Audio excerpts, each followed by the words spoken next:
few days since we said bye to the others in Nasha Town. Still no news about Rarer, though. Where could he have slunk off to? If only he was gone for good. But with all the trouble he stirred up before, there's no way we've seen the last of him. Hello! You must be the traveler in Paimon? Mr. Flynn has been looking for you. Unfortunately, there's been a serious wild hunt attack over at the quarry. He thinks it's time to regroup and figure out a plan. A wild hunt? Oh, uh-oh. We better get over there, right away! Come on, let's go!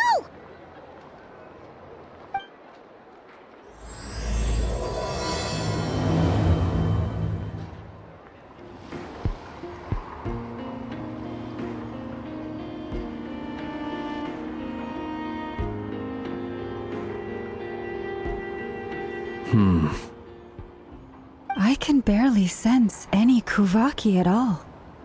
This whole area feels like a soulless husk. Looks like his appetite truly is insatiable. As if the power of that energy cannon wasn't enough. He's not seriously still getting stronger? What's his endgame here? Ah, everyone's here already. Hey, we made it. So, what's going on? We've all been on high alert since we split up a few days back, expecting Rarir to strike again. But it's like he just vanished into thin air. No one has seen him nor found any trace of his presence. That is, until this morning, when a ratnik found signs of wild hunt activity while out here on patrol. As you can see, the Crystonite itself is physically intact, but the Kuvaki it contained is all but completely diminished. And we're sure that Rarir did this. Who else? He's the only one who could pull off a stunt like this. Kuvaki loss has reached critical levels. Reikir of Solnari set to maximum threat level. Warning, unless de-escalation measures are taken soon, he will pose a threat beyond our ability to contain. The consequences could be catastrophic. Traveler, do you remember when we encountered Rarir just after regaining his body? There wasn't a shred of sanity left. Nothing but madness and rage. Yeah, didn't he shout out a bunch of names? Then he started raving about how nothing in this world mattered to him. Oh, Paimon gets chills just thinking about it. Oh, but the thought that he's still out there, lurking somewhere in Nodcry, waiting for his chance to strike? Oh, even chillier. Last time we fought, we were already at a disadvantage. If he has such overwhelming strength, why would he suddenly go into hiding? Yeah, if I were him and I wanted more Kuvaki, I'd just take it by force. No point staying in the shadows. Unless something went wrong. His whole resurrection thing didn't exactly go smoothly. The other thing is, how does someone who's completely lost their mind still have the wherewithal to cover their tracks so perfectly? Beats me. According to certain medical studies, insanity does not always entail a complete loss of rationality. It may be that he is simply living in a world of his own. That actually sounds about right. He was ranting away to himself the whole time, like he had zero interest in talking to us. There are many unanswered questions here.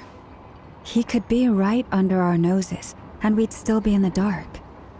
Besides his name and title, we know little about him. Certainly nothing about his past, or what he might be hoping to achieve. Exactly. And we wouldn't even know where to begin looking. Even Boss hadn't heard of the Rahir of Solnari before all this. I'd be willing to bet that even if we gathered together every scrap of intel in Nodcry, we still wouldn't find more than, 3 useful facts about him.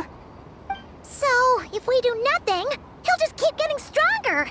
But if we want to investigate him, we have no idea where to look. Last time we had Marionette and her big robo-buddy to help us, and we still barely held our ground.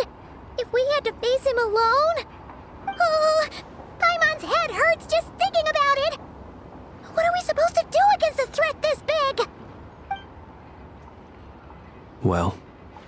I do have a little hunch about his next move.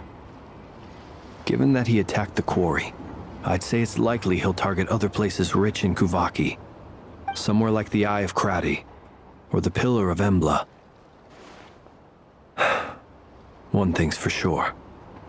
If we just sit back and let him keep absorbing Kuvaki, we really won't stand a chance against him. A perfectly reasonable hypothesis. However, it is worth noting that these two locations are quite far apart.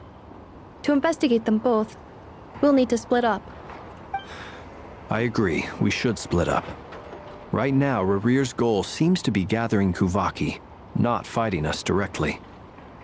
Once we're done, let's regroup on Hisi Island. Wait, why Hisi Island? If I recall correctly, your largest goddess statue was carved from Kuvaki-rich ore, was it not? That's right. Yes, it could well be a potential target of his. I should head back and start evacuating the pilgrims.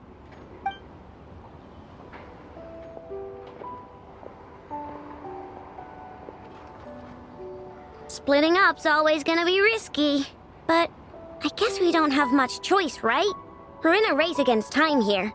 And if we do run into Rear, what then? That's when you follow the third rule of treasure hunting. Run like the wind. Didn't you say the third rule was go with the flow? I don't know. Did I? Anyway, whatever. In this situation, go with the flow means go find backup. Agreed. If anyone finds so much as a trace of Rarir, do not pursue him. Get out of the area and alert the rest of us as soon as possible. We need to put safety first. All right, we'd better get moving. Come on, Anefa, let's go.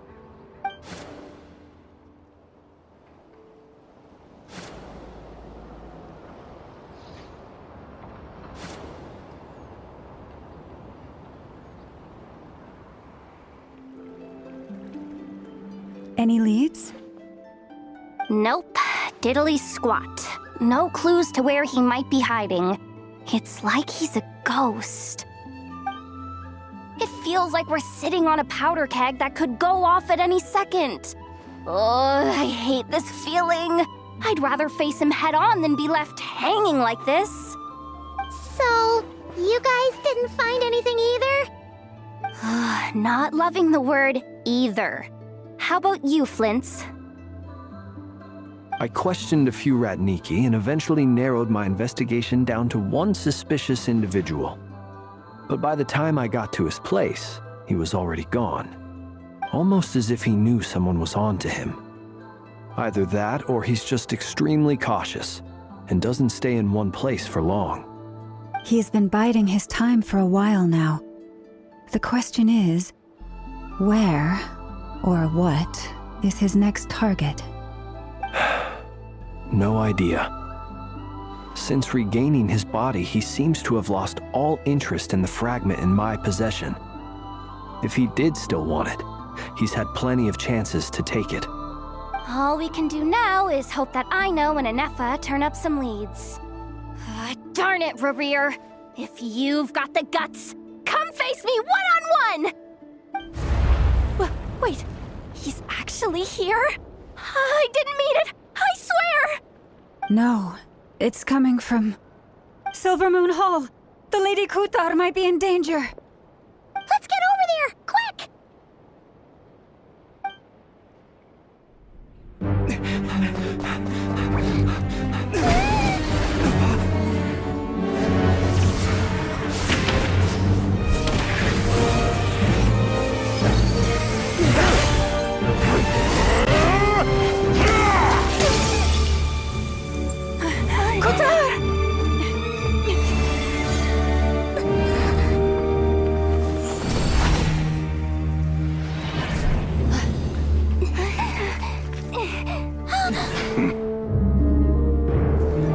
Why is he attacking the damselette? What's going on? No time for questions.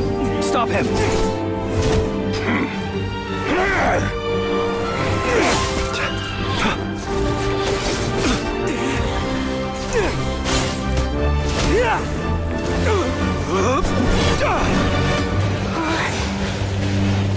This is insane. Yehoda, get Kutar out of here! On it.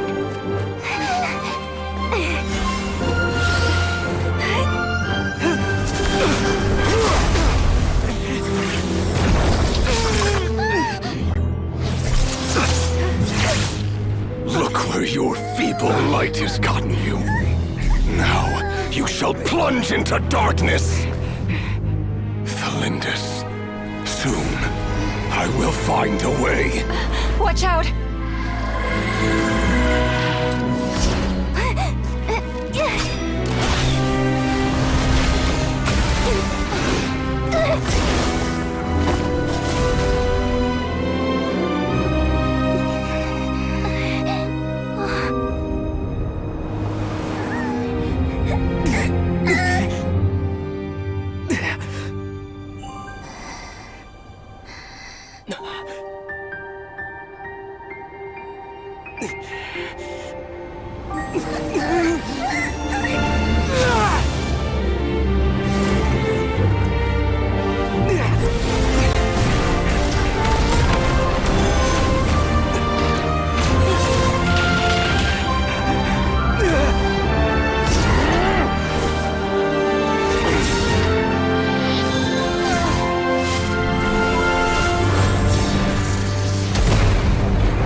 Find them. Even if it means turning this place to ashes.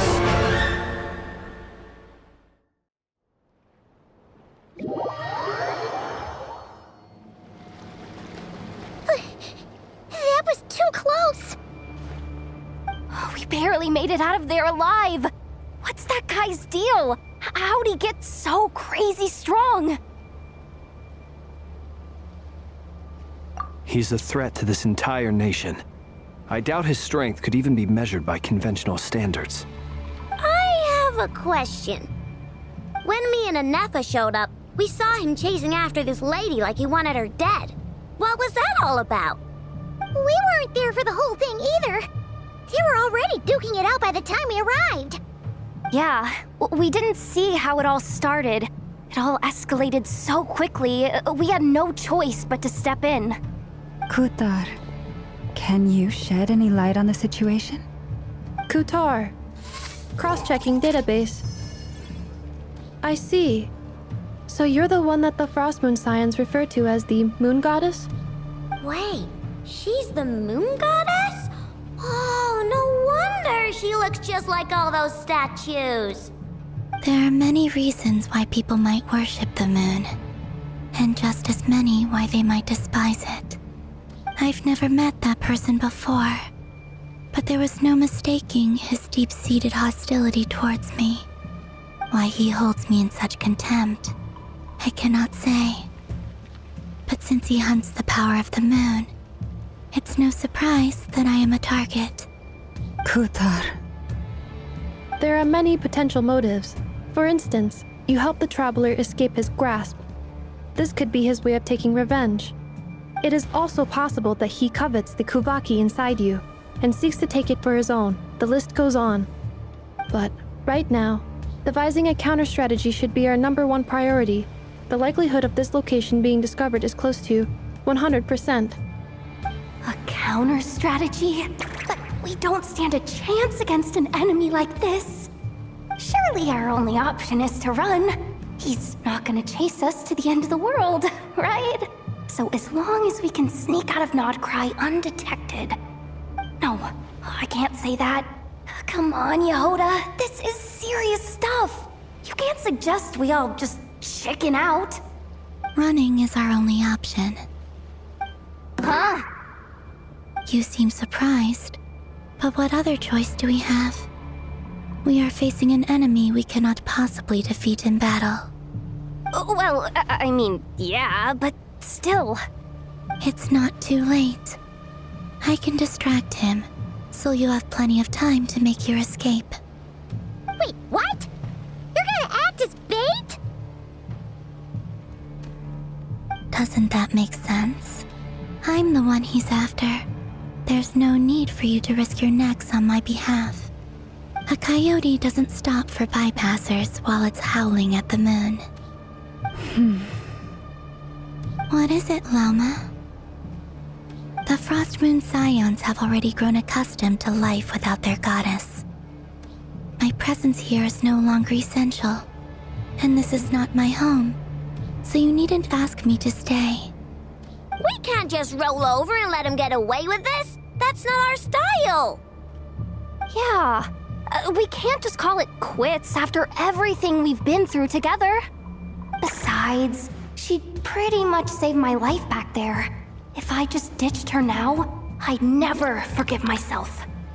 We can't overlook that you have saved our lives multiple times now.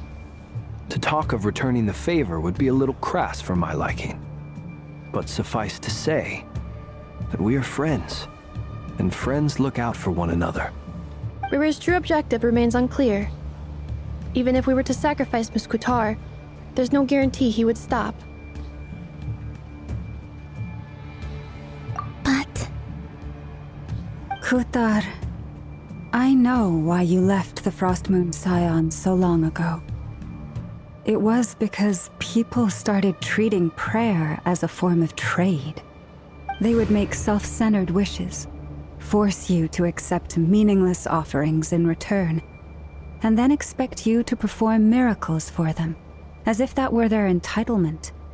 If it were me, I might have walked away too. But I believe that time can change everything, and that sometimes it takes losing something precious to appreciate its true worth. After much reflection, I've realized that this was never about whether the Frost Moon Scions need you. Any relationship based on need is purely transactional. What I truly hope is that you'll choose to stay, not out of obligation, but as part of our family. You were born here, and now you've returned. Who knows? Perhaps it was the moonlight that guided you home. thank you, Lauma. But my power is on the wane. I'm afraid I will be of little use to you now. Very well then. I'll do as you say. Both times you saved us, we were transported across great distances in an instant. Is that one of your powers as the moon goddess? It is, but I find it very draining. I barely managed to pull it off just now, and it will be some time before I'm strong enough to do so again. Rejected by the world, my power is dwindling. Like a lake cut off from its source, slowly shrinking away. Now, it has almost run dry. What do you mean, rejected by the world? The 3 moons belonged to the ancient bygone era in which they came into being. From the moment I was born, the world itself has been steadily sapping away at my strength. The 3 moons are not one and the same. As the goddess of the Frost Moon, I cannot wield the powers of the other 2. Yet moonlight has a way of blending together. Each can reflect the other's glow. So when our fingers touched, I was able to restore my strength by drawing Kuvaki from the eternal moon's marrow. But this method of recovery is painfully slow.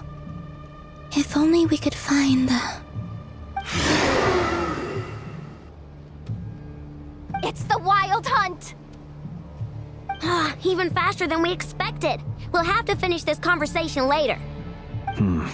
See how those Wild Hunt creatures are running away from us. They're likely just a scouting party, which means Rerir won't be far behind. Then what are we waiting for? Let's get the heck out of here!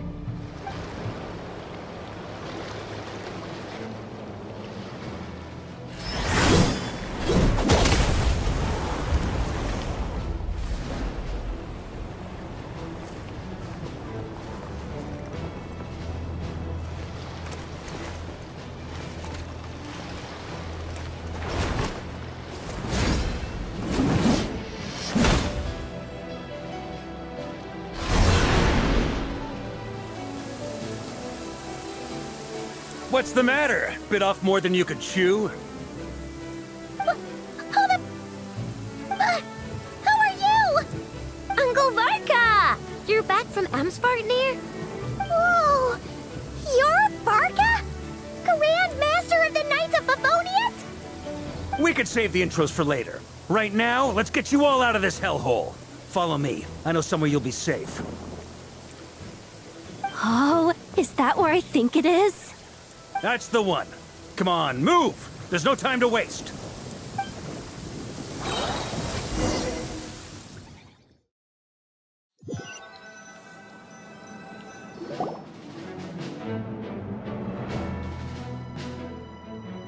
Wow! Where are we? This is so well hidden. Well, that goes without saying. This is the Knights of Favonius' meeting place in Nodcry, and a contact hub for the Northern Intelligence Network. AKA, the black market of intel. No matter what faction you're with, it's the place to buy and sell information. Their headquarters are in Nodcry, but they've got contacts in every nation. As an expeditionary force on foreign soil, working with them has offered us the most effective way of getting our hands on reliable local intel. This is where we meet, so naturally, it's secure. Anyway, where were we? Folks from Nodcry should be pretty familiar with me by now, but I believe this is the first time we've met. Allow me to introduce myself. I am Varka, Knight of Boreas, and Grand Master of the Knights of Favonius. We've heard all about you. This meeting's been a long time coming. You look way younger than Paimon expected, but you definitely have that Grand Master vibe.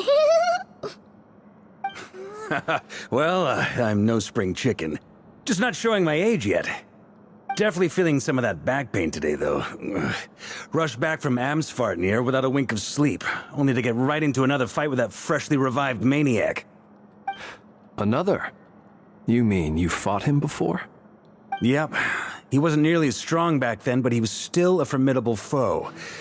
I brought some of the knights along to give him a little surprise, but he saw us coming from a mile off. My squad took heavy injuries, and I barely made it out alive myself. We knew it might have been our last chance, so we staked everything on it. But still, it wasn't enough to stop him. I tried tracking him down afterwards, but he didn't leave a trace.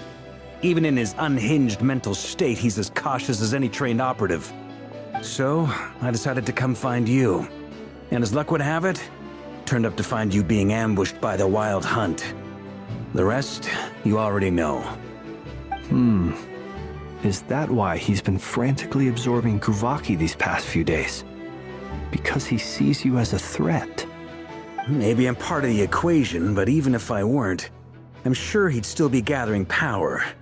He's clearly working up towards something. Note to self, Uncle Varka's strength rating officially upgraded. Guess it's my turn to ask questions now. So, what exactly has been happening in Nodcry? Why is the Wild Hunt returned in humanoid form? And why is it after you? That's a long story, but I'll try to make it quick.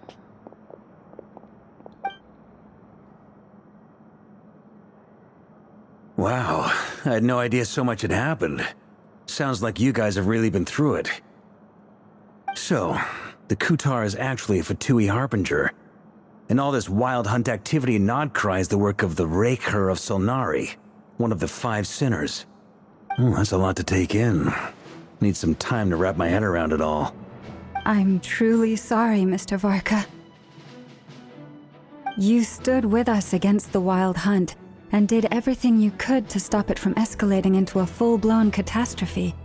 And then, the one time you're away, it all comes to a head and all your hard work gets undone. You've got nothing to apologize for, Miss Moonchanter. You can plan 100 steps ahead and still slip up. That's just life.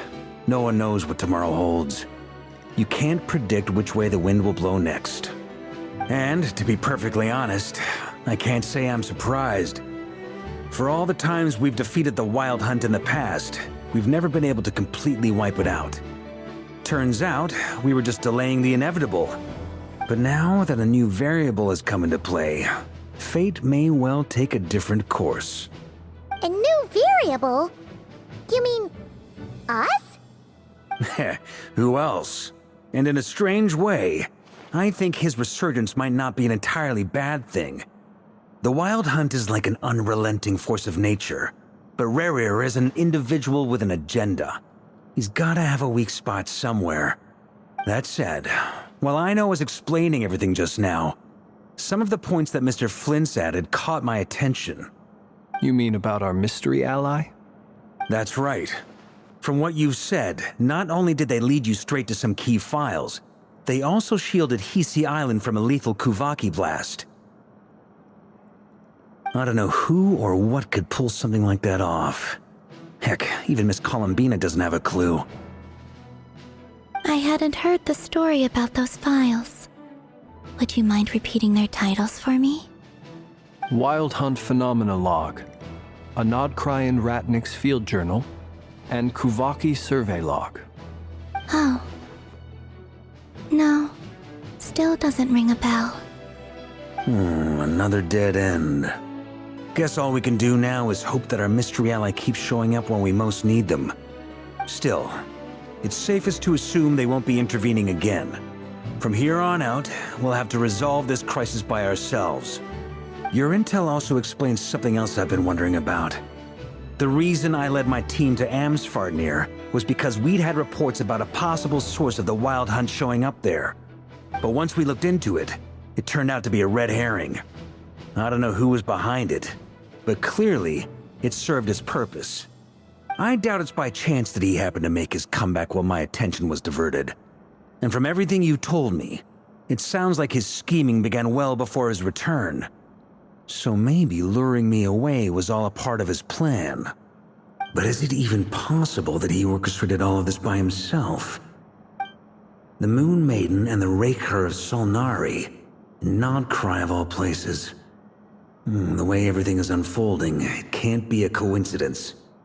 So, what do we do now? Got any ideas?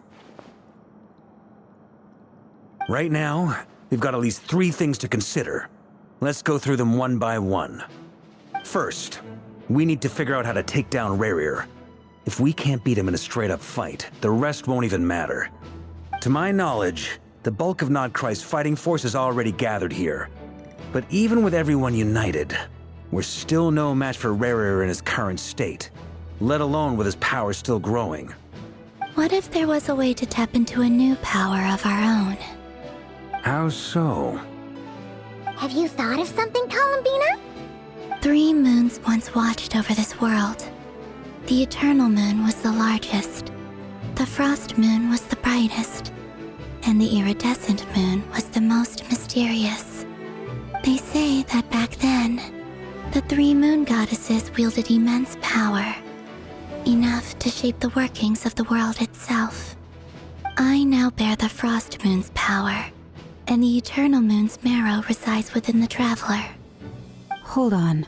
Are you suggesting? The Iridescent Moon, the last piece in the puzzle. That's right. If we can find the Iridescent Moon's marrow, I will be able to regain my strength much more quickly. The 3 moons are said to stir the tides and illuminate all things. Perhaps they hold further secrets beyond our understanding. According to my analysis, the solution is feasible. However, it is subject to one major condition. How do we locate the Iridescent Moon's marrow? I know a way, but we will need to visit the Fatui's Experimental Design Bureau.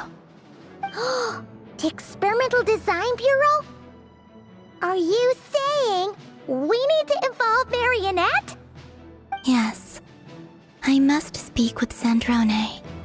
It's a long way from here to the Experimental Design Bureau. There's a high chance you'll be spotted. You shouldn't go alone. Then that's settled. Next up, our second priority. Somehow, we need to figure out Rerir's end goal. As you saw for yourselves, when he was still in his Wild Hunt form, everything he did was for the sake of recovering his body and resurrecting himself. His first act since then, after laying low for a while, was to try and assassinate this young lady. People's obsessions often reveal their greatest vulnerabilities. There must be a reason why he despises the moon so deeply. Perhaps it sheds some light on his title, the Raker of Solnari. The Wild Hunt has plagued Notcry for centuries now. If we want to stop it for good, we have to get to the root cause of what's driving it. It's true. We still know very little about him. If Kuthar hadn't given us that lead, we wouldn't even know his name. But where would we even start? I doubt even the Intel Queen of Notcry has a clue, and she has info coming out of her ears. Oh?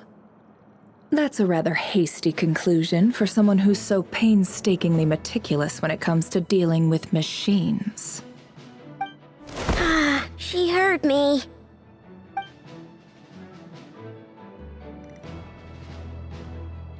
Boss!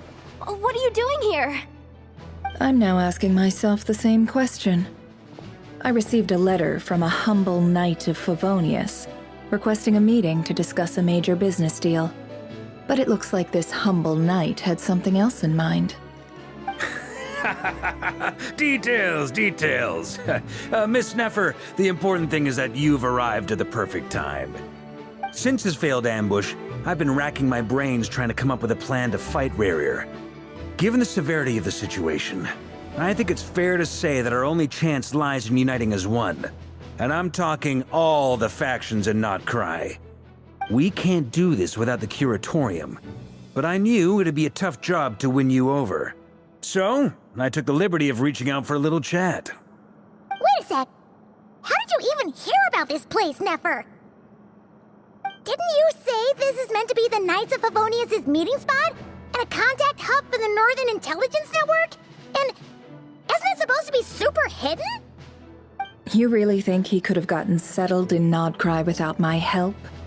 Besides, I'm the one running this gig. Of course I know where the meeting place is. Allow me to introduce the current head of the Northern Intelligence Network. If it's intel you're after, she's your woman. Pretty much seen and heard it all. Please spare me the flattery. Let's cut to the chase. Seems like you've run into some trouble, huh?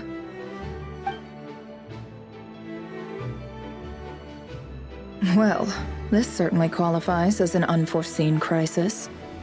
On behalf of the Curatorium of Secrets, I wish you all the best of luck. So you're just going to sit this one out? Why should I get involved? What could possibly be in it for me? What if we told you we can't do this without you? Oh? Then I'd say, you'd better make it worth my while. I don't work for free. I can't put a price on something like this. It's just not in my nature. But then again, you and I have always been polar opposites in this regard. So I can't exactly say I didn't see this coming. If you insist on compensation, I will pay you. Consider this a formal commission. Sound fair? You just don't give up, do you? Too bad. I know you well enough to know you can't afford my prices. The riskier the job, the more it'll cost. And a Moonchanter's stipend isn't exactly generous. Unless you're planning to start passing the donation box around among the faithful. Boss, just a thought. If they come up short, maybe you can take the difference out of my next few paychecks. Things got really dangerous during the fight with Rarier. If this girl hadn't saved me, I'd be ley line fodder by now. I'd be gone for good, boss. If there's any way we can make this work, I'd really like to help her. Please? I'm begging you. This is why I'm always telling you never accept favors. They are the hardest debts to repay. You have to be careful who you get involved with, or you invite all kinds of misfortune. Very well, Yehoda, I will help. But just this once. Don't count on this happening again. Flynn's, that fragment that Rarier was after, do you still have it on you? Of course. Let me borrow it. I need it to follow up on some leads. Wait, you actually have some leads? Shh. This is top secret information. I get it. We all have things we'd rather keep to ourselves. Plus, I know we can count on you, so we'll leave the intel gathering in your hands. And that brings me to the third and final item. We need to find a way to distract him. We need time to make our move, so someone will have to stall him. I'm in for this part, no matter what. Anyone coming with? Count me in too. Come off it, you two. Quit playing heroes. I'm way ahead of you here. Nefa did a scan of the Moon Goddess's Kuvaki signature, and we're gonna use it to make some decoys over at the Kramkake craft shop. Anyone who's in, follow me. Once they're ready, we'll deploy the decoys across Nagcry. So as long as the rest of you keep moving, he won't catch on to your scent and won't be able to track you down. I like it. Genius idea. No biggie. All right then, we'll split into 3 teams. Once your team has finished their mission, return here and wait for the others. Dismissed!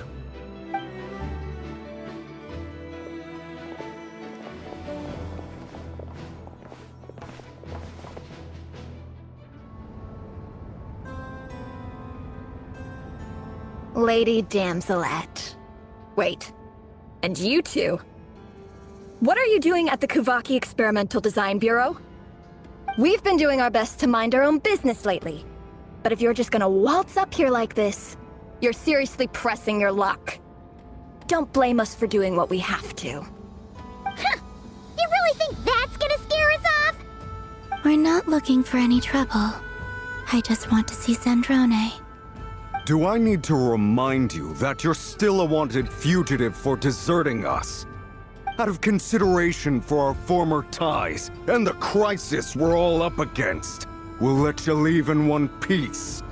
But don't even think about trying to get inside. Let them in. But... Are you going to make me repeat that? no, my lady. Zandrone seems to be in a good mood. Must be maintenance day.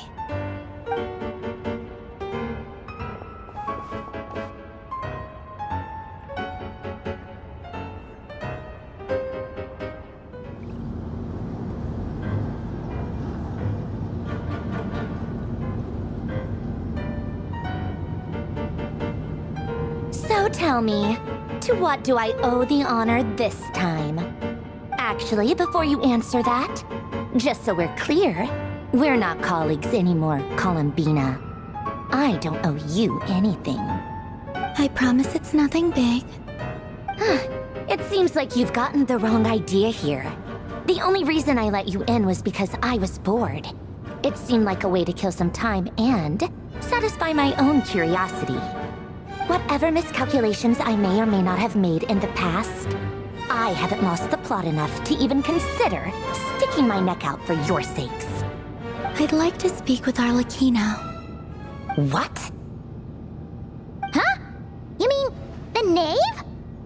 I'd like to speak with Arlecchino. Is she in Nodcry? No, she's not. Once the work on this facility was completed, she went back with the Rooster and Regrator. The only ones in Nodcry are me and...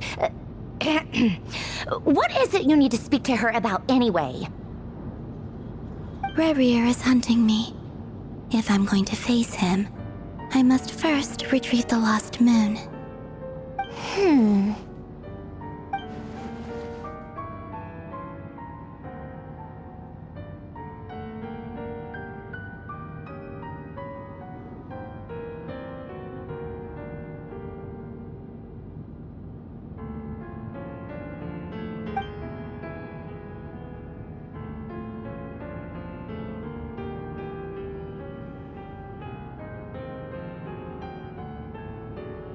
Is that a no, then?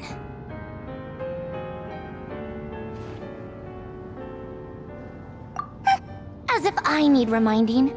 I was this close to settling things with him before someone decided to whisk me away to their weird little garden.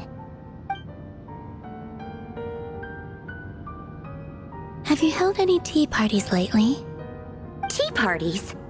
Yeah, obviously. You don't seriously think we'd pack it all in just because you aren't here. If anything, they've been more eventful than ever. Just me, Arlecchino, and a bunch of insolent, insensitive guests who won't stop asking where you've gone. Oh, they've been a real joy. I bet you served them the worst tea you have. Just like you used to do to me when I upset you. Who cares about how good the tea is when there's no one around to drink it? I keep losing people. First Rosaline, now you. I'm running out of people who can make me laugh. Honestly, what could be more ridiculous than the multi-centenarian goddess, who's only ever had the plain herbal tea she received as offerings? You'd always brew a different type of tea for me each time. Was it really just to see how I'd react?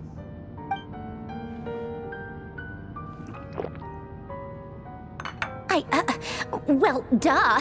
Why else? Watching you squirm was practically my only form of entertainment.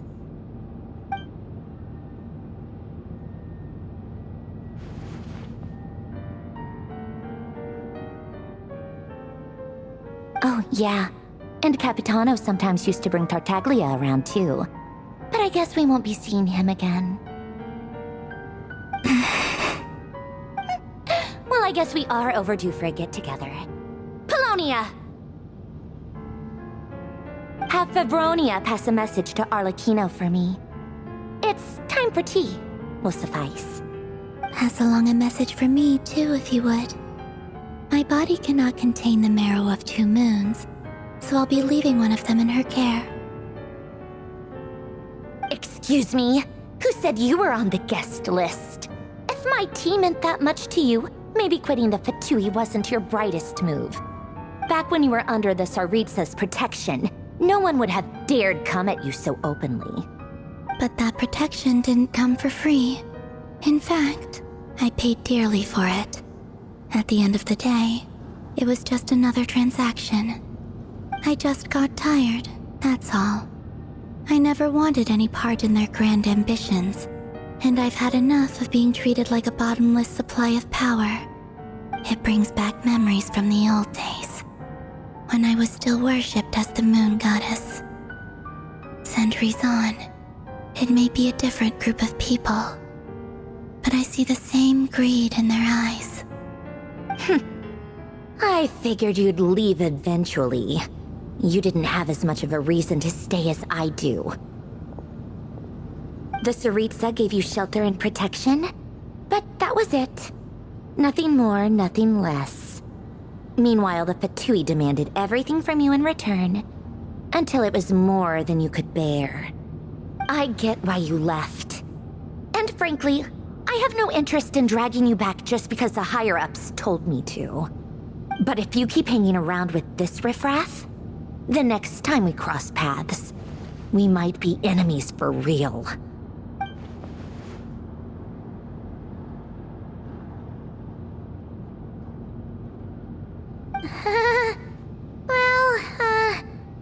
Guess that's our cue to leave.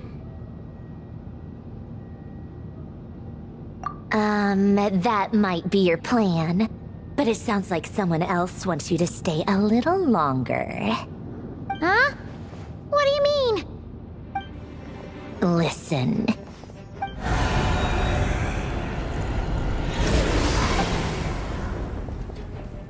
My lady, it's the Wild Hunt. A horde of monsters is headed straight for the facility. Another uninvited guest trying to crash my tea party. Clear the area! I'll handle this. Wait, what? You want us to leave you here by yourself? Huh, you'll be lucky to make it out of this alive. You really think you can afford to worry about me? Go on, get out of here. You may have stopped Polonia from crushing him last time, but I've made sure that won't happen again. The entire Experimental Design Bureau is rigged for war.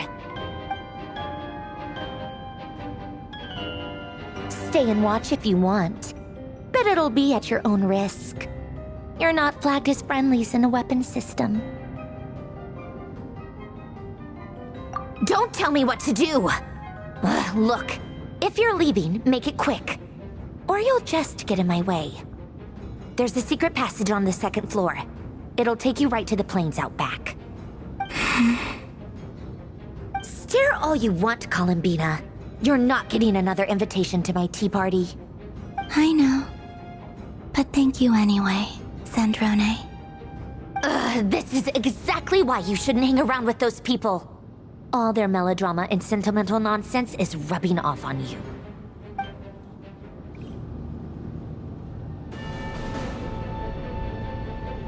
Come on then, Mr. Ray here. Let's pick up where we left off. It's your Wild Hunt monstrosities versus my beautiful creations. Let's see who comes out on top.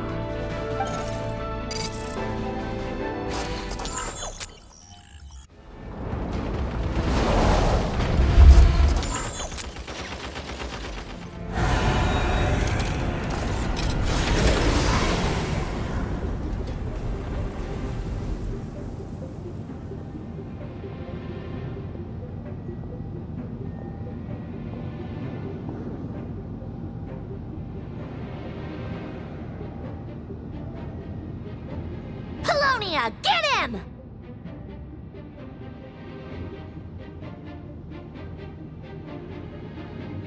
I've upgraded Polonia again since our last encounter, and uploaded every last scrap of your data. So let's finish this, once and for...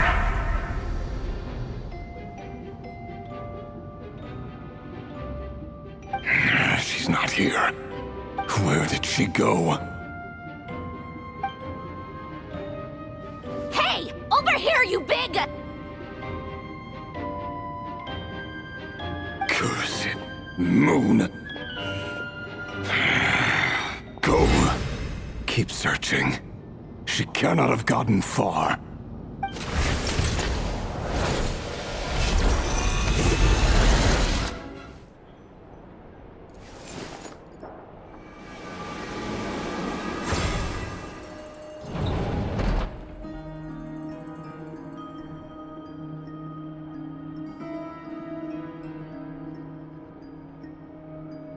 So this is your method for investigating Rarir's past?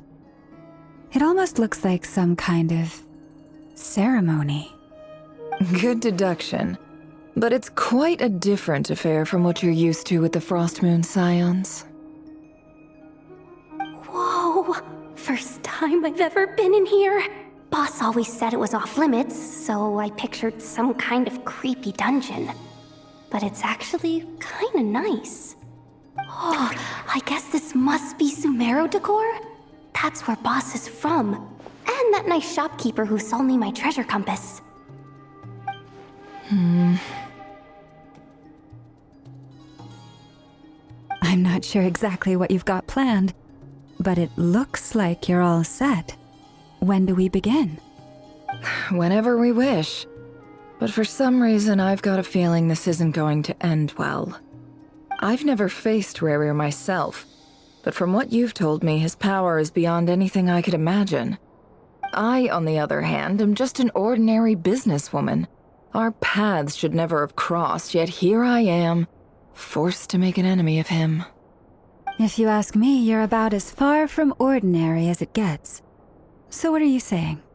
You're getting cold feet? Once I take a job, there's no backing out.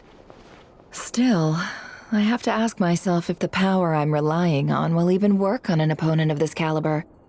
And also how to make sure I come out of this alive if things spiral out of control. Death is the one thing we can take for granted. It is the great equalizer, however fortunate or unfortunate we may otherwise be. So it's important to consider how to spend what lifespan we have left. Come on, boss. Lighten up. Quit talking about death. It's bad luck. For once, I agree with you. When you're up against a foe like Rarir, there's no such thing as being too prepared. Is there anything I can do to help? That won't be necessary. I've already made up my mind. Time to cash in a precious favor I've been saving for a rainy day. Yehoda, I need you to find someone for me. The sooner the better. Find who? That shady merchant who sold you an overpriced treasure compass the other day. Come on, boss. You're pulling my leg again. In what way is she shady? She showed up when I was completely lost and sold me a neat little gadget that was exactly what I needed. Trust me, she's a good person. Anyway, I know who you're talking about. Don't go anywhere. I'll be right back.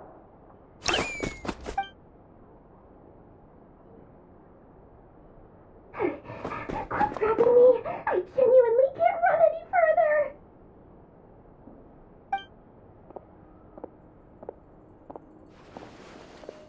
Hey, aren't you? What is it? What's the big rush? You dragged me out of a dream where I was literally swimming in Mora. I'm charging double my usual attendance fee. See, look how easygoing she is. After that rude awakening, she could have completely snapped at us. But instead, she kept it together and just asked for an extra fee. Dori Sangama Bay? I never would have pictured you two doing business together. If you want to make it big and not cry, it's all about connections. Lady Nefer just so happens to have a lot of intel that interests me. And she also did me a big favor in the past. It was back when I first arrived in Not Cry. My trusty assistant, the genie in my lamp, had an adverse reaction to the Kuvaki and fainted. And wouldn't you know it, that's when I suddenly find myself in a life-or-death situation. Good thing my compatriot was there to swoop in and save the day. I've been giving her a 30% discount off all of my goods ever since. Now, so that no one here feels left out, I'm willing to extend a 20% discount to fellow friends of Boss Nefer. Plus, any other friends you send my way will enjoy 10% off. What can I say? The great Lord Sangama Bay is nothing if not generous. So, let me guess. You've run into some trouble? I've got everything you could possibly need, and the more you buy, the more you'll save. You guessed correctly. What have you got in the way of survival gear? The one type of gear I've never been short on. What are you looking for? A jetpack fresh from the Academia's labs? An ancient suit of armor dredged up from the bottom of the sea? At the very least, I need to know what kind of opponent you're dealing with here. If even you're worried about staying alive, it must be pretty serious. What if I told you it's someone with the power to bring a nation to its knees? Is that so? Then we really are talking top-shelf treasures. I don't have anything like that in stock right now. I'll have to ask my supplier. Your supplier? A powerful woman, make no mistake. I can't reveal her identity, but luckily for you, I hear she's planning to visit Not Cry in the near future. If you're willing to wait, I can ask her when she's here. Can't say exactly how long that'll be, though. Then, let me put it another way. What would you do if you encountered an enemy like that? Roll over and serve yourself up on a silver platter? Of course not. I have a handy little trinket from one of my generous suppliers, which... Hold on. What exactly are you getting at? No, this is for my personal use only! Let's just say I'm borrowing it, all right? Just for insurance purposes. You'll get it back later. Favors are the worst kind of debt to owe, and now you've got a chance to repay one. A win-win situation, don't you think? Fine. You can borrow it for 5 days. No, make that 3. And for every extra hour after that, I'm charging you 1 million mora. Deal? Deal.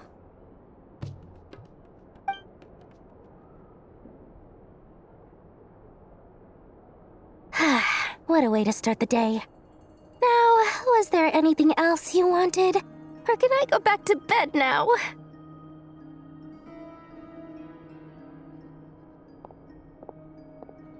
That will be all. Take care now.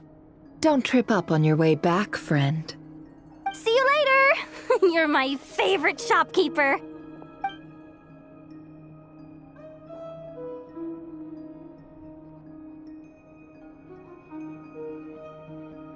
Excellent. Everything is well and truly ready. The ceremony can now begin.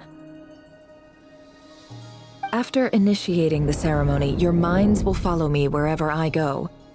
You will see many strange things in your mind's eye.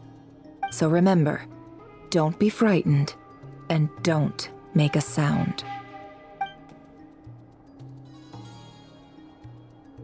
Now then, let us peer into the Raker of Solnari's past.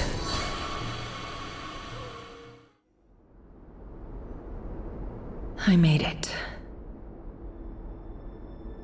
I don't recognize this style of architecture. Must be Conrian. Simple furnishings, table and chairs. It's a more ordinary house than I might have expected. Looks like the fearsome Raker of Solnari came from surprisingly humble beginnings. Unless this passed for luxury in Conria. Unlikely. It was said to be a very prosperous nation in its heyday. Anyway, I'll keep exploring.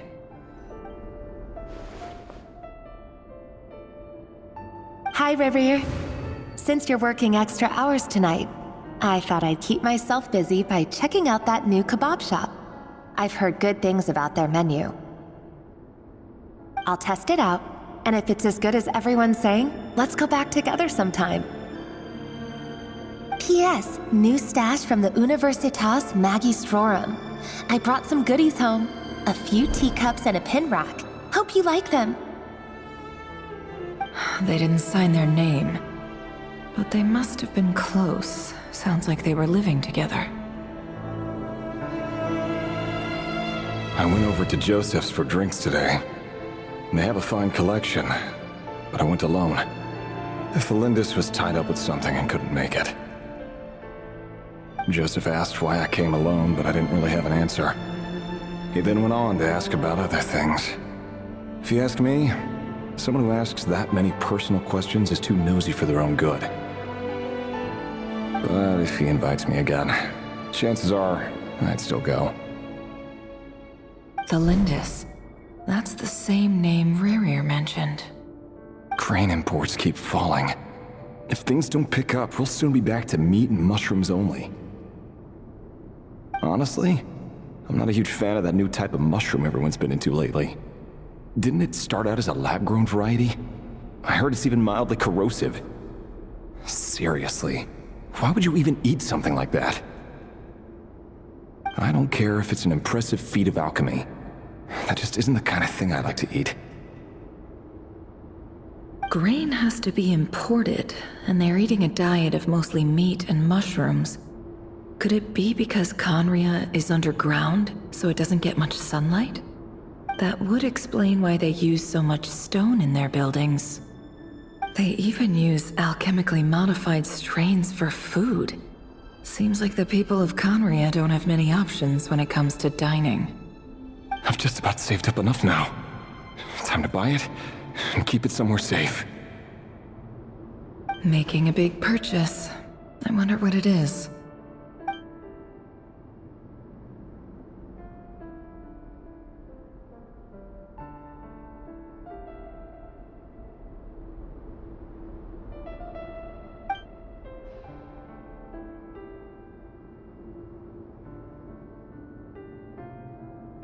He really is a professional.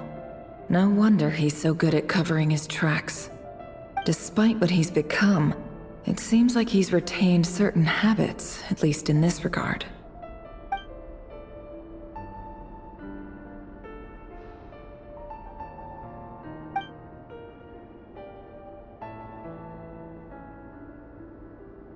Did Rary rip it out himself?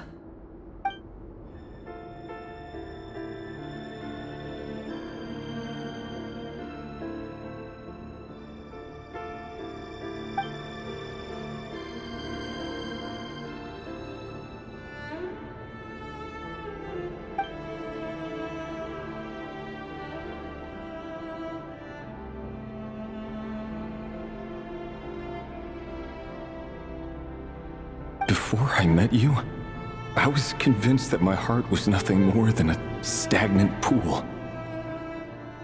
The burial place of a fallen moon. A withered, windless grove where the waters rested forever unrippled.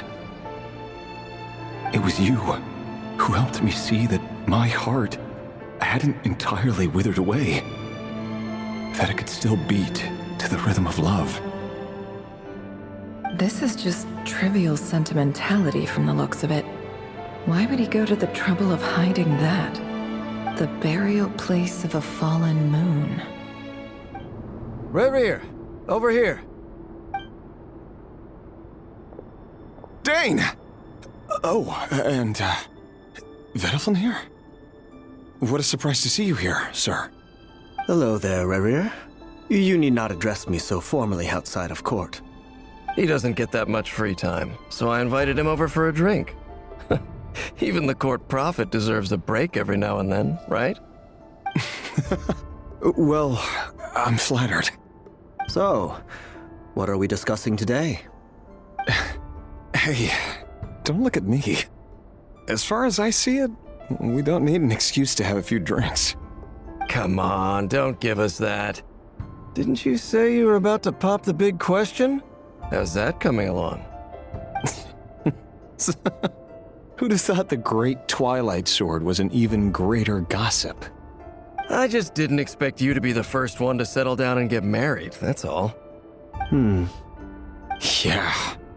If you told me that a few years ago, I wouldn't have believed you either.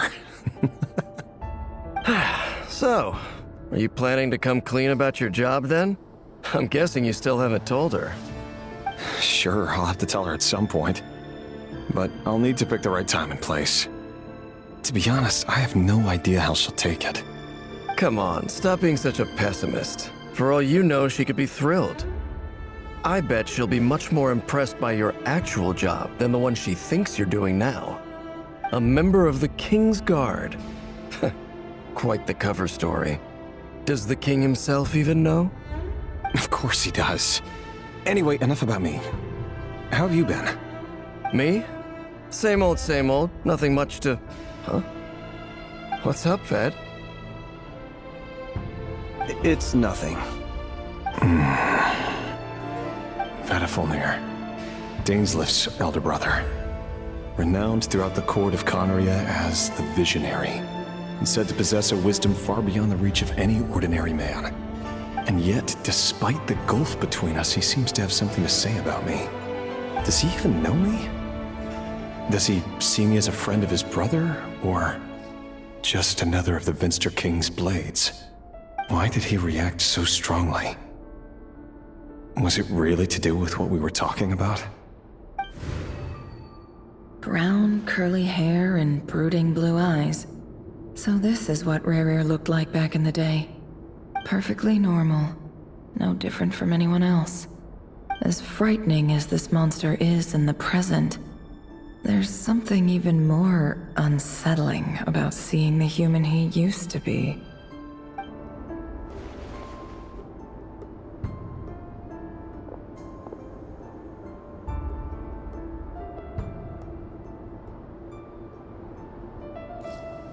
Felindis? You're back early? Our equipment's being serviced today, so I got off earlier than usual. How's your day been? Aw, why the long face? Is something the matter? Has your boss been giving you a hard time again? Went for a drink with Dane and the others after work. Isn't that a good thing?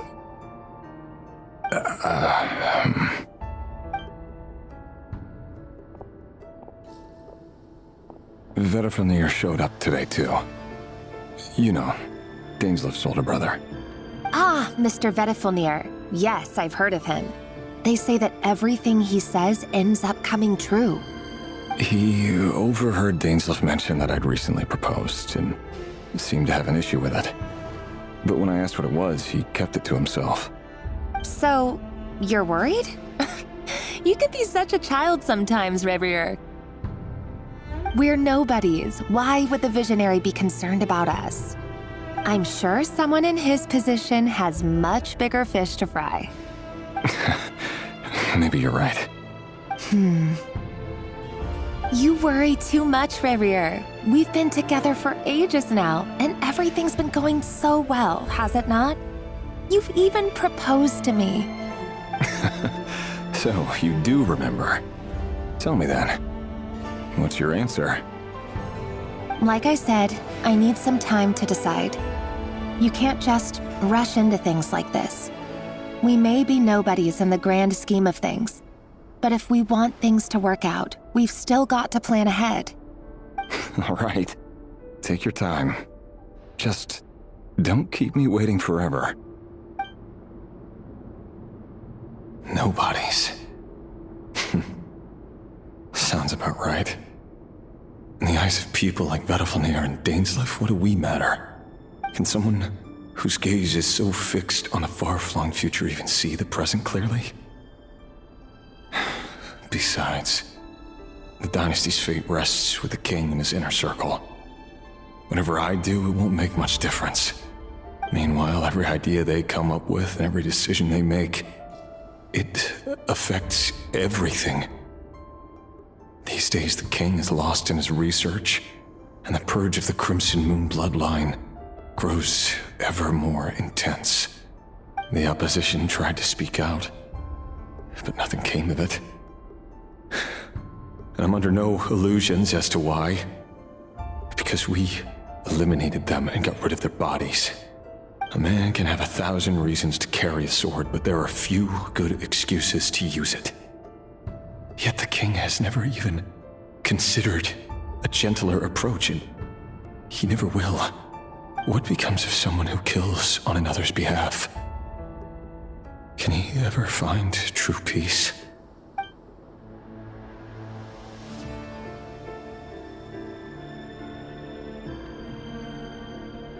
Thelindis?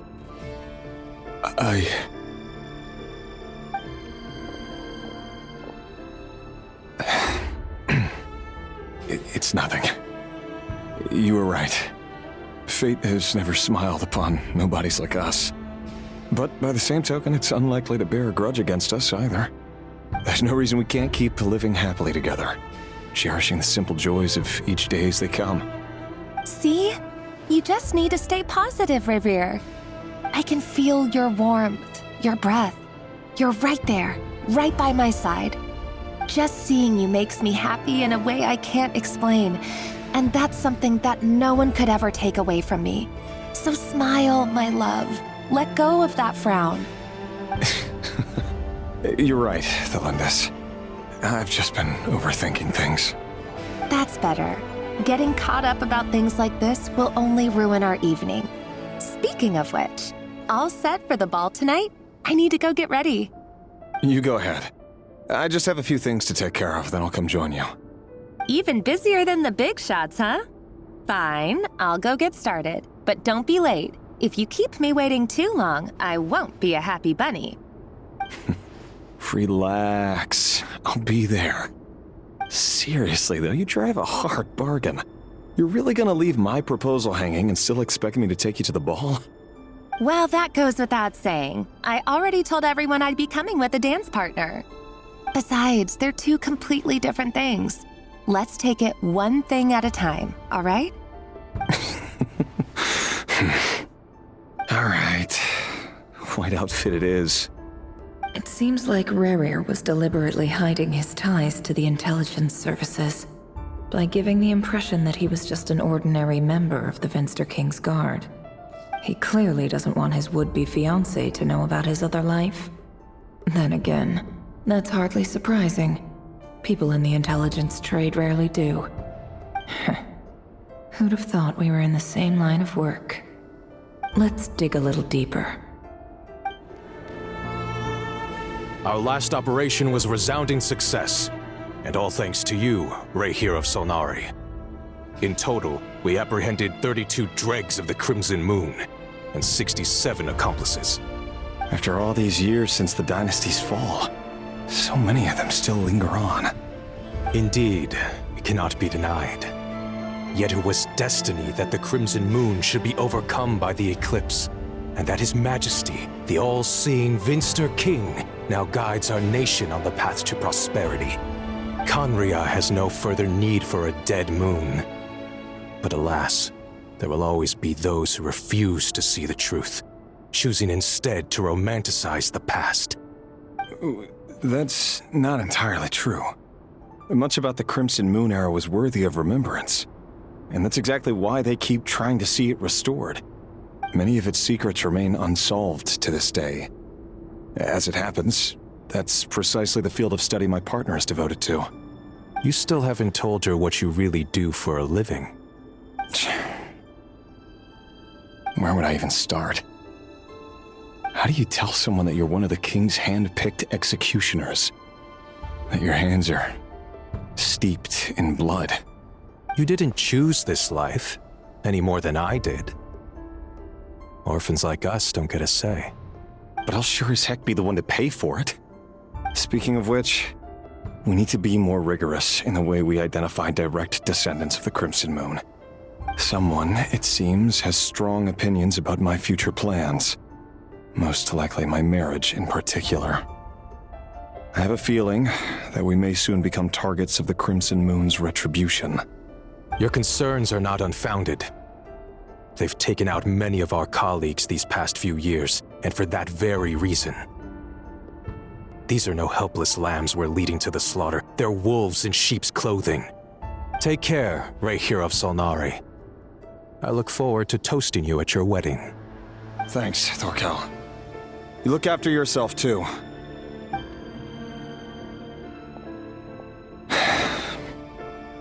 Thelindis, I never wanted to keep this from you. You're the last person I would ever want to lie to.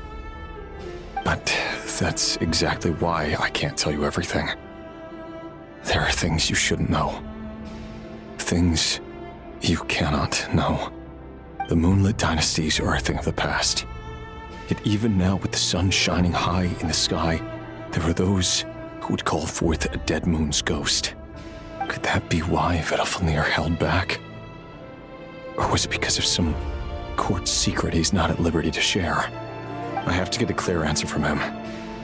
No matter what happens, I will protect Thelindis.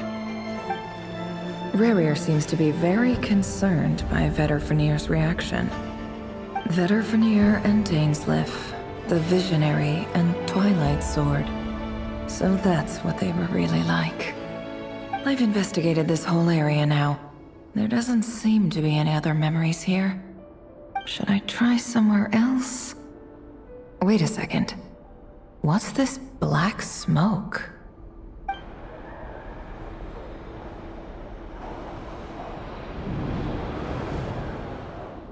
So, he's late after all. Just you wait, Rayhir. You're in for it. Big time. Are you waiting for someone, ma'am? Could I tempt you into buying some flowers? Oh, sure. Pick me out a pretty bunch if you would. Thank you. But I'm afraid none of them are as pretty as you. For someone so young, you sure have a way with words, don't you? I'm only telling the truth. Look me in the eyes. You'll see I'm not lying. May we have a word in private? Who are you? And what do you want? It doesn't matter who I am.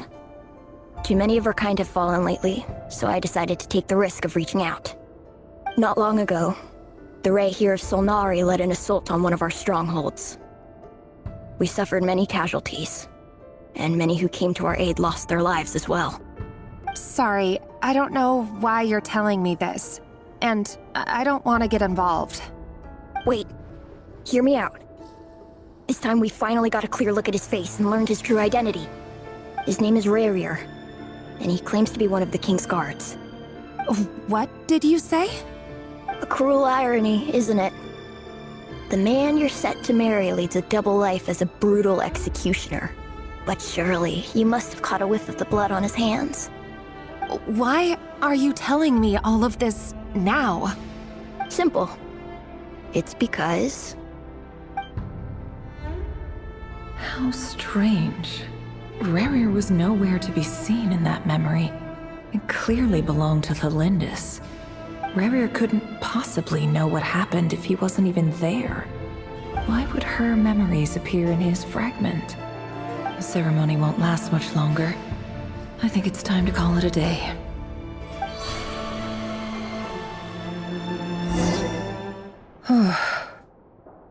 So that was your doing?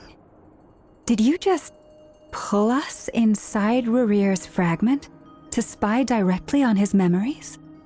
Any more questions, and I'll have to start charging. I had no idea you could do that, boss! Seriously, that was amazing! We're not worthy. We're not worthy! I gotta admit, though, I'm itching to see what happens next. Feels like we barely scratched the surface.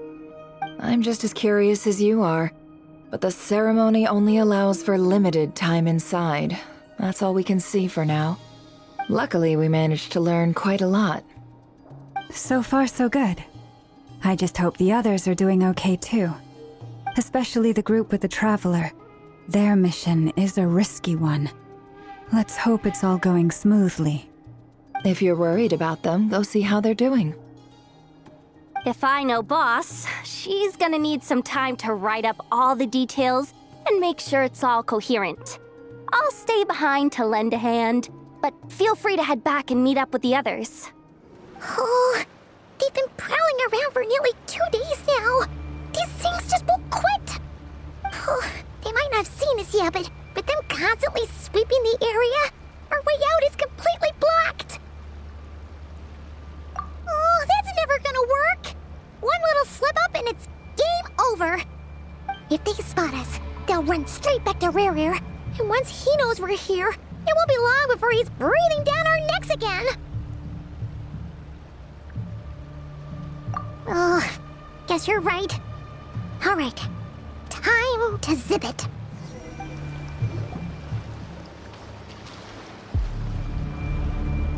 Oh, there's no end to these things!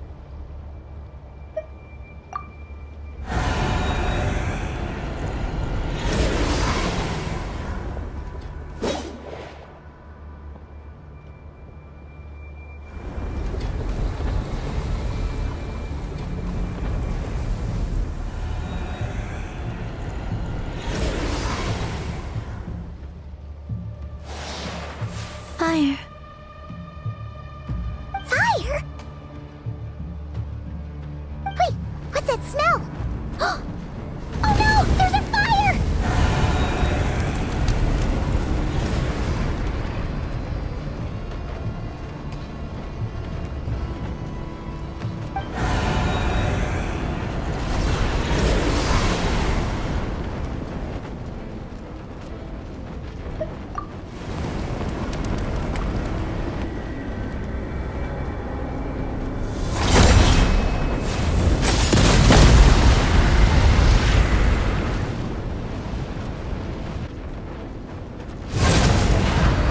Sandrone was right. You look weak, Columbina. The old you would never have let such lowly creatures bar your way. Word has it that you did something for the Tsaritsa, and that's why you've lost most of your power. Freedom comes at a heavy price, doesn't it? It's Arlecchino! You came! Hello again, Columbina. And greetings, guests of the House of the Hearth. It's been a while, Arlecchino.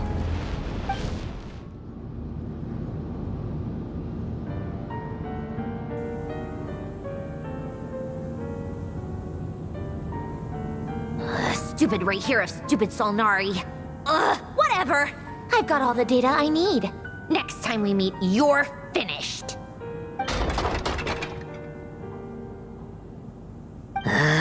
He sure doesn't pull his punches. Excuse me, do you need a hand? You can do me a favor by staying out of my way. Can't you see I'm busy?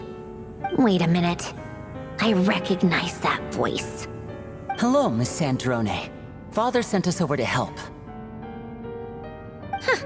How considerate of her. Hey, Fremine, get over here and help me fix this. Lenny, you do your thing.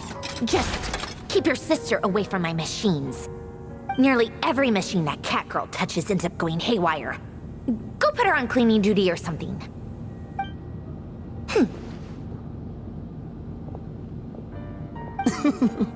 Then let's start downstairs. Fremine, we'll leave this place to you. You've got it. Wait a second. Pretty sure there's still some tea in the cupboard. If you want some, you'll have to make it yourselves.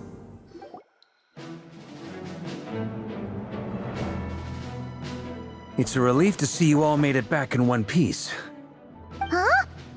Feels like there's quite a few people missing. Where's Flint's and the others? And what about Nefer? I returned ahead of them. Flint is helping Aino and Anefa to set up the decoys and buy us some time. As for Miss Nefer... Boss is still wrapping things up on her end. She sent us back to fill you all in on the top secret intel we've been gathering. I see. Then let's get right into it. But first, who do we have here? You brought someone else in to help? Greetings. I was invited here to help as a longtime Tea Party companion of Columbina's. You may call me Arlecchino. Surely it can't be. Those eyes. Oh, where have I seen them before? Wait, of course. In those memories we just saw. The only Arlecchino I know is the fourth of the Fatui Harbingers. So either you share a pretty uncommon name, or you're more than just a Tea Party buddy. You are well informed, Grandmaster. A man from Mondstadt living all the way out here in Nodcry, and yet the people and affairs of Snezhnaya seem to hold a special place in your heart. Oh, the feeling's mutual. Sounds like you know all about who I am, too. A Fatui Harbinger. The atmosphere in here just got really tense. Guess we can't just start trusting Fatui Harbingers, even at a time like this. I must admit, though, I'm a little curious. Seeing as the Moon Goddess no longer belongs to the Fatui, what makes you so willing to put your neck on the line here? Nor does Nodcry belong to Mondstadt, Mr. Varka. Yet still, you're fighting for it all the same. Things don't always have to have a tangible payoff. Sometimes, stopping things from spiraling out of control is a higher priority than chasing the spoils of victory. Of course, I can't say there's nothing in it for me at all. But that's between Columbina and myself. Forgive me, I don't mean to doubt you. It's just that the Fatui really have been the source of many of our troubles. We have our own way of doing things here in Nodcry. But ever since they arrived, the Fatui have treated us with nothing but hostility. I know there's been a lot of bad blood between us in the past. I've done my utmost to avoid friction whenever I could. But sometimes fundamental conflicts of interest simply can't be settled amicably. That's why I'm here solely in a personal capacity. This has nothing to do with the Fatui. As a gesture of good faith, I'll be frank. I can help Columbina track down the iridescent moon's marrow, which will help her restore more of her power. Anyway, what else is on the agenda? Let's begin. She says she'll be frank, then completely skips over the details. Looks like she doesn't want to give away too many secrets after all. But she clearly wants to change the subject. It'd be awkward if I tried to bring it up again now. I guess we'll just have to go along with it. She's the fourth of the Fatui Harbingers after all. One look and you can tell she's not someone you'd want to mess with.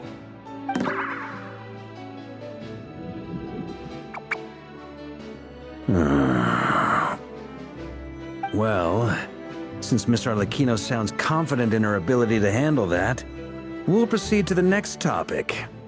Yehoda, time to share that top-secret intel. Alright, listen up everyone. First, we now know that Rerir was originally a Conrian secret agent whose primary mission was to hunt down and assassinate the so-called Dregs of the Crimson Moon. The Dregs of the Crimson Moon? Mm-hmm. In the memories, there was a lot of talk about the Crimson Moon and Eclipse, and a whole bunch of other stuff from the time of Conria. To my knowledge, those were the names of 2 different Conrian dynasties. Long, long ago, it is said that the people of Conria worshipped the Crimson Moon, drawing a mysterious power from its reflection. But one day, a coup saw the Crimson Moon eclipsed, hence the name of the new dynasty that replaced it, and how it became the new emblem of Conria. Still, long after the Crimson Moon dynasty had fallen, the last ruler of the Eclipse dynasty, the Vinster King, still coveted the secrets it left behind. So, he sent the Rehir of Solnari to secretly hunt down the Crimson Moon's few remaining followers. In those days, Rerir showed no signs of madness. In fact, he was as normal as any other person. Oh, and he had a fiancé, or at least a would-be fiancé, called Tholindis. What's the matter?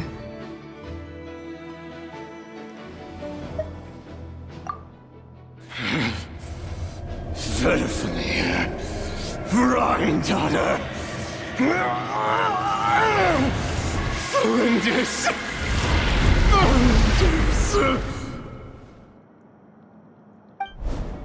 Interesting. Anything else? What about this would-be fiancé of his? Do we know anything about her? Well, she was a researcher at the Universitas Magistrorum, but it felt like she was hiding some kind of secret. Oh, and one more thing. For some reason, Rerir's fragment also contains some of Tholindis' memories, though only a very small portion. Well, no shortage of potential leads, I'll give you that. In any case, it sounds like we can conclude that while Tholindis was still around, Rerir appeared to be lucid and quite normal. Tholindis, it seems, must have been the one thing in this world that he couldn't let go of. Tell me though, were these pure-blood Conrians we're talking about here? Why do you need to know that? Hold on. If she was a pure-blood Conrian... Oh yeah, just like how it was with the captain. If we could somehow find her, do you think there's any chance Rerir might regain some of his sanity? It's possible, but it would take a miracle. We can't pin all our hopes on that. That merchant who Nefer knows, Dori Sangama Bay. Maybe we could hire her to look into it. All right then. Let's keep working in our separate teams. Traveler, Paimon, Kutar, and Miss Arlecchino will go look for the iridescent moon's marrow. As for the others... On the way over here, I noticed that the Wild Hunt monsters had grown even more frenzied in their search for Kutar. At this rate, the people living here will be in grave danger too. So I'm thinking of gathering together some of our followers to go wipe them out. I'll head back to the curatorium and meet up with the boss. Feels good knowing we've all got something to be getting on with. Given that the Wild Hunt has been a lot more active lately, the Lightkeepers have likely begun their own operations too. If that is the case, someone will need to pass the news on to Flint's. I'll hold the fort for now, then discuss our next move with Flint's, Aino, and Anefa when they get back. All right then. Well, the clock's ticking. If that's everything, we'll be on our way. We'd better get moving too. We'll try to buy you as much time as we can. Relax. Just do your thing. Now, I decided to call in some backup since things are getting so hairy. Our reinforcements should be here any minute now. Stay safe, everyone. Dismissed.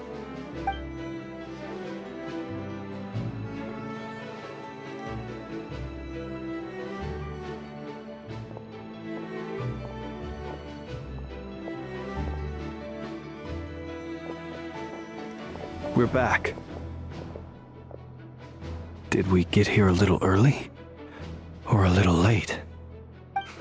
A tad late. The others have already set off. To summarize, our resident moon goddess has found us a new ally, and Boss Nefer has uncovered some promising info. Everything going smoothly on your end? Not great. I don't know how long we can stall them for. The decoys are getting taken out way faster than we imagined. I'm gonna make some more later, but I need a timeout first. I'm so tired right now. Oh, right! Inefa, could you fill in Uncle Varka on what we just discussed with Flints? Sure. Uncle Varka, you previously told us about how when you went to investigate a source of the Wild Hunt in Amsvartnir, you discovered that it was just a diversion. But according to Flints' intel, several outbreaks of the Wild Hunt had already occurred in Nodcry in the period leading up to that. That was before Rerir had regained his body, when he was far from regaining his full strength. In other words, in theory at least, he still lacked the means to act in two places at once. Flints, with everything that's been happening, the Lightkeepers across Nodcry are rallying to fight back against the Wild Hunt. They're gonna need your help. I know, I'm sure you're capable of coming up with something far more effective than decoys. But for now, you should stay here and get some rest. Inefa and I will head back over to Amsvartnir to see if there's anything I missed. I told you Uncle Varka would say that, didn't I? A deal's a deal. Not a word about my snack intake for the next week. Database updated. Reliability of Aino's predictions increased. What does that mean? They were betting on how you'd respond after hearing their intel. It's the obvious choice, isn't it? That's hardly worth betting on. We already decided that Inefa should go investigate the situation over at Amsvartnir on her own. You might as well stay here and keep watch. Someone needs to hang back and oversee our strategy meetings. And besides, you still haven't fully recovered from ambushing Rerir. So I've ended up with the easiest assignment. Well, I appreciate it, everyone. See you when you get back. Here, this will serve as a good spot to cross over. Arlecchino, hold up a second. Since you brought us all this way, would you mind telling us what you got planned? We still haven't got the slightest idea what's going on here. And if even Columbina doesn't know where the iridescent moon's marrow is, how do you? Simple. Because I am an inheritor of the royal bloodline of the Crimson Moon, and one of the last surviving embers of the Two Worlds' flames. Huh? Are you serious? As in, you're a descendant of that Crimson Moon dynasty we were just talking about? The one from ancient Conria? Your surprise is understandable. I was also taken aback when I first learned of it. But the more I thought about it, the more I realized the signs had been there all along. When I was young, I discovered I could wield a very special kind of fire. It coursed like blood through my veins and smoldered away inside my nerves. What's more, whenever I experienced strong bursts of emotion or drew too deeply on this power, it was like some kind of presence within the fire would begin to gnaw away at me, consuming me from the inside out. Exactly. That is why my hands are like this, too. At first, I saw it only as a curse, but once I became a harbinger, the Jester apprised me of the truth. Together with my own investigations over the past few years, there are several things that I have gradually come to understand. For instance, take the so-called Crimson Moon. In truth, it is nothing more than the shattered remnants of the iridescent moon, fused with the abyss to prolong its lifespan. Since this blood flame was bestowed upon me by the Crimson Moon, it is a fusion of the iridescent moon's former power and the corruption of the abyss. You all understand the nature of the abyss well enough. I draw upon its power, and in return, it hungers for my soul. This strange blackness is the mark of corruption it has left behind. If I recall correctly, You once told me that if the corruption ever made it to your heart, you'd become a completely different person. Yes. And that's the reason I'm always careful not to push my power too far. It's essentially a never-ending tug-of-war. Whew. Sounds intense. Anyway, the rest of my story can wait. Is there anything else about the Crimson Moon or the Iridescent Moon that you're unclear about? Paimon has a question. So, the Crimson Moon that the Karians used to worship was actually the Iridescent Moon, right? Which was one of the three Moon Sisters. Does that mean that the Karians were to the Crimson Moon as the Frost Moon Scions are to the Frost Moon? So much of that history has been lost. We have no way of knowing exactly what they were like. But I would suspect that the Conrians weren't as devout in their moon worship as it might appear. The iridescent moon's remains simply served as their link to the Abyss. Later on, perhaps someone discovered a way to make direct contact with the Abyss. Or maybe there was some kind of ideological divide. Either way, a dissenting faction staged a coup and drove out the royal heirs of the Crimson Moon dynasty. Still, even with the dark sun looming high overhead, the Crimson Moon's glow never truly faded. If you want living proof, it's standing right before you. The first time we met, I sensed something familiar in your presence. When I looked at you, I felt I could see that mysterious red moon in the corner of my eye. In your flames, I saw its broken image, surrounded by a strange black aura. Well, I appreciate that you kept it to yourself. Much about the Crimson Moon is still a mystery, and I'd prefer not to end up as the object of an insane research project. Anyway, time is against us here, so if there's any other questions, they'll have to wait. I just want to make sure I've got one thing straight. In her letter, Sandrone mentioned that since you are unable to contain the iridescent moon's marrow yourself, you intend to leave it in my custody. Correct? That's right. For now, it's the only way I can pay you back for your help. The iridescent moon is already part of who you are, so with its marrow in your possession, you'll be even more powerful than before. Deal.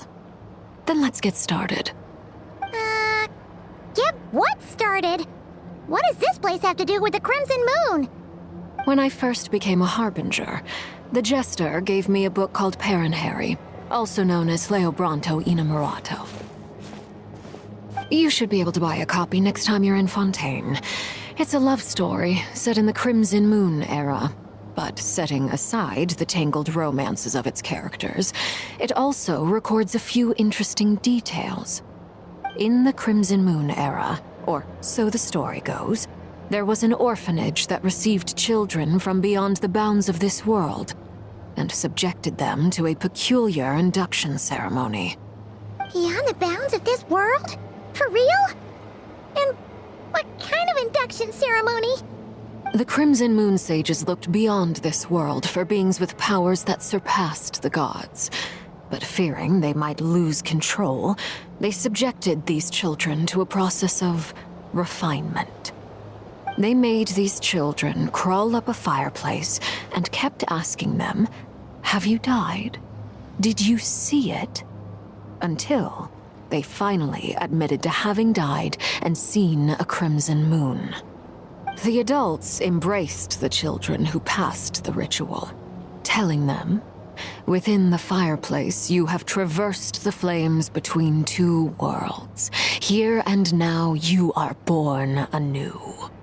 The book leaves much unsaid, but I suspect that this was their way of branding the children they had enrolled, leaving an indelible mark upon them so that they would forever live in the Crimson Moon's light. That explains why I can't sense the Crimson Moon's marrow in this world. It makes sense that it would be sealed in a special space that can only be accessed temporarily through some kind of ritual. But there's no fireplace here. Do you see a chimney anywhere? Oh, are we supposed to build it ourselves? Okay, fine. Paimon will go find some bricks. That won't be necessary. The fireplace is purely symbolic. The key to the ritual is crossing the flames between two worlds. In other words, the flames that burn within me. Those burned away by such flames leave behind a kind of ghostly afterimage in the world. In the days of Conria, people believed they could be used to bridge the gap between the two worlds of life and death. In short, I can open a passage to that space for you. That's the easy part. The catch is I'll need to stay on this side to keep the passage open, so I won't be able to come with you. Once you're inside, you'll have to find your own way. Very well. Then I'll open it up. Traveler, spare me a little more moonlight if you would. I may need it.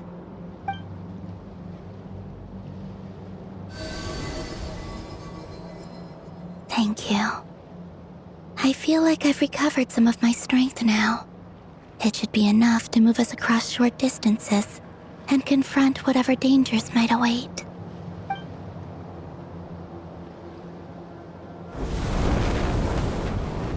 Mistress of the seven hues of ages past, great mother of the present, crimson-clad sovereign of the two realms, by fire severed, by fire renewed, I offer myself now and beseech your descent.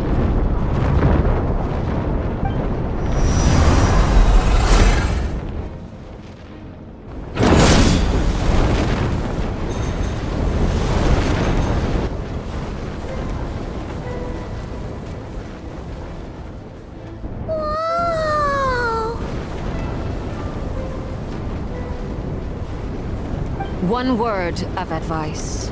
As you're crossing over, no matter what voices you hear, do not answer. Got it.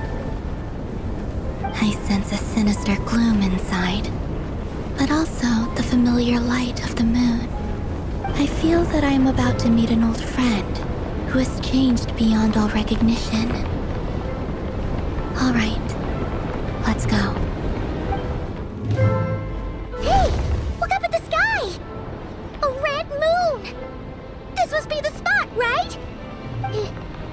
Is that the abyss? It's practically filled the entire place. What now? What a tragic sight. Fragments of your broken body, seized by the abyss and hung up aloft like mummified remains. Iridescent moon. Was this truly what you wished for? Careful! There's something spooky about this place. Feels like something is lurking in the fog. Haimon's right behind you. Whatever you do, don't run off without her. Huh? Huh? For real? That's way too high. There's no way we'll be able to reach it. No. I'm not sensing anything up there. It's coming from under the mountain. Let's see. Ah! There's some kind of weird shadow over the water. Wait, see that? Looks like a mechanism of some sort. Let's check it out. Hey, look at that! Now that the mechanism's running, the shadow in the water looks different. Do you think these mechanisms might be the key to unlocking the secret? Let's try to find more of them! Felindis, we'll leave the rest of the research in your hands. We'll be heading back now. I hope this isn't ruining date night. Ugh. Mind your own business. Just leave me some snacks on the table. Felindis? Is that Rear's girlfriend? How come we're hearing her voice here? Oh yeah! So, do you think she was studying this strange space all along? The abyss has made this space extremely unstable. Maybe that's why some of the things she said and did were preserved here, like echoes. or after images. Whenever I see this view, it takes me back to a poem from my childhood. Waning moon, oh lifeless damsel, weeping on the mountain crest, mourning still in wistful tone, her fragile soul now laid to rest. For me, of all people, to be here investigating the mysteries of the Crimson Moon space, is it a coincidence or something more? I see. So the moon marrow, or rather the power of the 3 moons, is the key to unlocking. If it really does exist, then maybe this madness can finally be put to an end.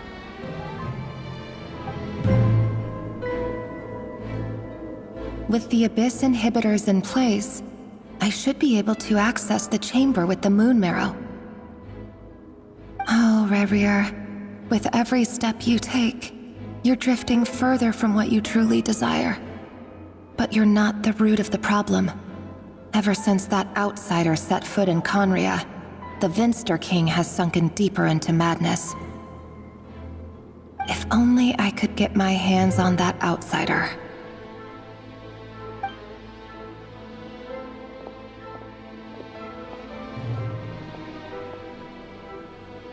Hey look! The moon's reflection is back to normal! Elendis' voice mentioned a chamber with the moon marrow. Do you think maybe it's hidden in the moon's reflection? It must be. For within it, I sense the fragile aura of a dying soul. Then there's no time to lose! Let's go!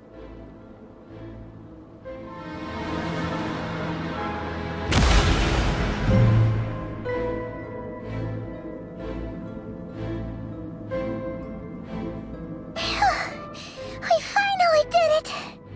The iridescent moon's marrow, still burning away like an undying flame, yet now contaminated by the abyss. It has taken on a new form entirely. If we can purify the abyssal power within, we should be able to obtain its untainted essence.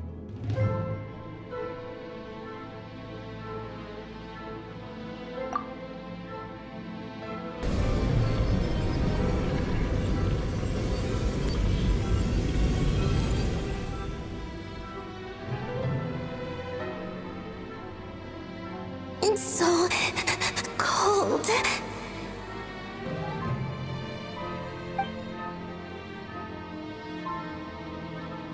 Is it you? Are you here? Huh? Are you talking to us? At long last, I can see you once more. Our fates have crossed, and I am finally free. I'm sorry, I lied to you. Even knowing what was to come, I still couldn't let go of the fear in my heart as death drew near. The moment the moon shattered, my body began to split apart piece by piece. Like I was being cut into pieces by 1,000 blunt blades. My thoughts scattered as the cold crept in. But I could not bear to fade away like that. Tell me, what was it that brought you to us all that time ago? If only I had possessed your courage, then I might have been spared this torment more painful than death. You look so puzzled. That's how I felt too. When I first saw you. But trust me when I say that everything happens for a reason. Farewell, Hypo.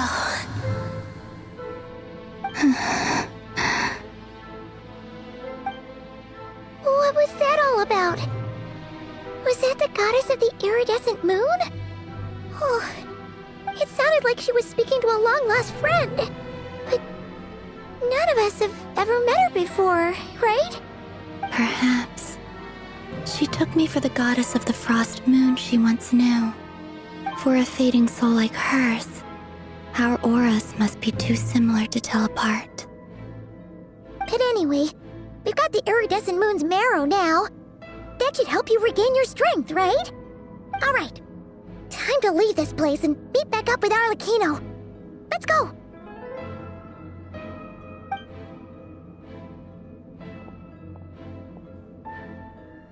That's odd. This place looks different than when we came in. Waning moon, oh lifeless damsel. Oh.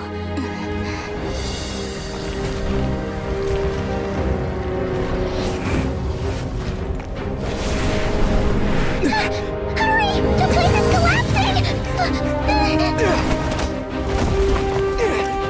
It wants to trap us here. Who's it? The Abyss? Now we've taken the moon marrow.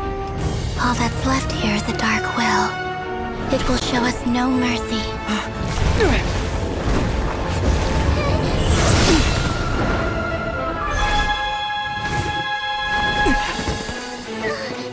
Give it back!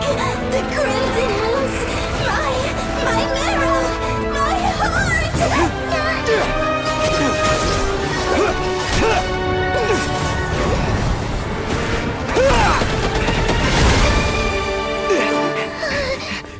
Finally! Huh? Oh no! The exit's blocked! They're back! Now what do we do? This is where you fall. Witness my rise. Hey, What are you waiting for?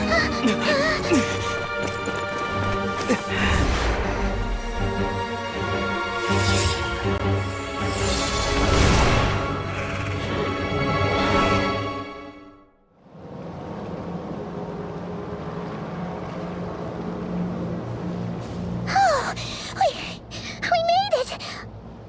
Was that you, Arlecchino? Did you save us? Wait, your hands! They're... Oh, this? Don't worry. It's a small price to pay. The Abyss wanted to trap you inside, and I defied its will by bringing you out. No wonder it's a little angry. No. I have paid the price, albeit a small one, and it cannot be undone. My hands have already fused with the Abyss. Purification would simply destroy whatever's left of them. But surely... Oh, we're so sorry, Arlecchino. Paimon can't believe you'd make a sacrifice like this for us. As much as I'd like to call it a favor, the truth is I was simply holding up my end of the deal. Well, Columbina. Yes, you did your part. And as promised, I will leave the iridescent moon's marrow in your care. From this day forth, may the two worlds' flames burn ever more brightly.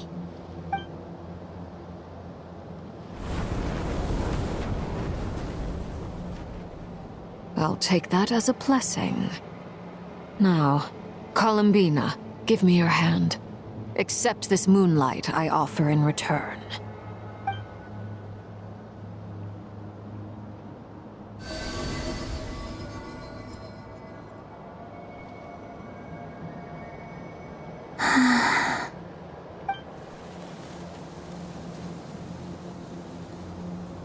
Feeling stronger? Hey, Columbina, are you okay? I'm fine. Our powers are a little at odds, that's all. By the Frost Moon's authority alone, wielding the power of the other moons was always going to be a stretch. Still, I think it's fair to say that your strength has returned, at least to the level it was at as Third Harbinger. It's still not enough. There's no way I can hope to challenge Rayrear like this. Just one more ray of moonlight, if you would. It's okay. I can take it.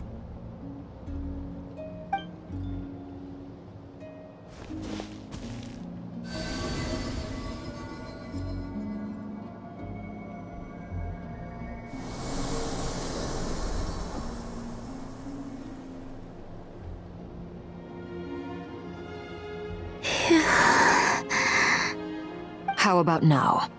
Fighting fit? At the very least, I won't have to stay hidden like before.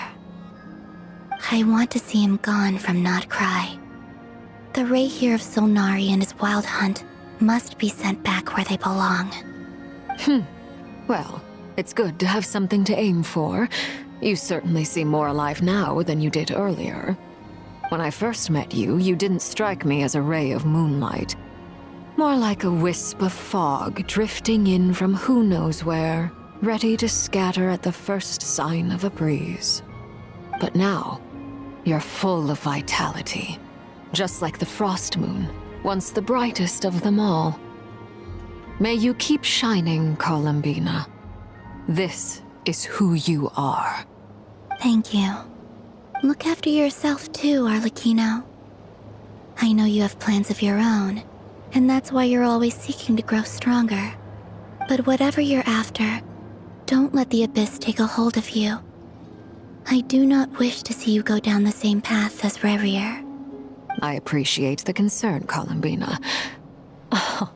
Although perhaps it's time you took a new name. A new name? Kutar, the Moon Maiden, Columbina, they're nothing more than code names. They describe who she is and the roles she's played, but they're not her real name. We often use code names in the House of the Hearth, too. But it's knowing your real name that keeps you grounded. Up till now, you've been living a wandering life, so you've probably never really cared. All I'll say is this. Once you've defeated Revier, give it some thought. All right, that's it from me. I'll get you back safely first, then go meet up with Sandrone. You're the best! I appreciate the gesture. It speaks to your good character. Anyway, let's get going. There are more urgent things to do right now than trade compliments.